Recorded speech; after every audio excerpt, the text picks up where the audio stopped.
حتماً روباها حیواناتی بسیار هوشمند و جذاب هستند. در اینجا چند حقیقت جالب درباره آنها آورده شده است. 1. صدای روباها بسیار متنوع است. آنها بیش از 40 نوع صدای مختلف دارند که برای برقراری ارتباط با همدیگر استفاده می‌کنند. معروف‌ترین صدای روباه یک نوع فریاد است که در شب شنیده می شود و به نوعی علامتگذاری قلمرو آنهاست. 2. روباها بسیار چابک هستند. آنها می توانند تا 5 متر بپرند و اغلب از این توانایی برای شکار طعمه یا فرار از شکارچیان استفاده می کنند. 3. آنها همه چیز خوار هستند. برخلاف تصور عمومی که روباها فقط گوشت خورند. آنها از طیف گسترده‌ای از غذاها مانند میوه‌ها، حشرات، پرندگان کوچک و حتی برخی گیاهان تغذیه می کنند. 4. روباها حس بویایی و شنوایی بسیار قوی دارند. آنها می توانند صدای طعمه‌های زیر زمین حتی در عمق برف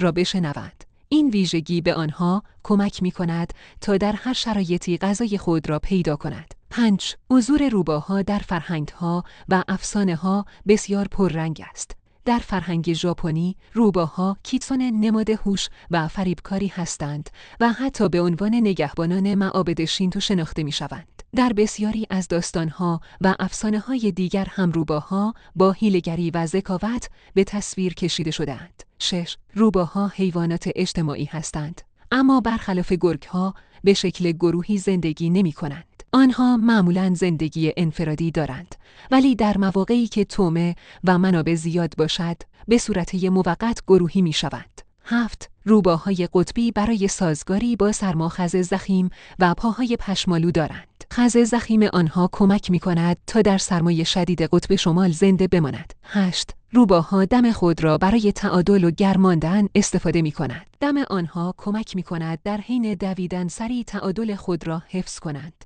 و در شب‌های سرد به عنوان پتو از آن استفاده می‌کنند. 9. روباها روی زمین نمی‌خوابند، بلکه در حفره‌های زیرزمینی یا مکان‌های پنهان دیگر مخفی می‌شوند تا از شکارچیان درمان بمانند. این ویژگی‌ها روباها را به یکی از حیوانات خاص و جذاب در طبیعت تبدیل کرده است.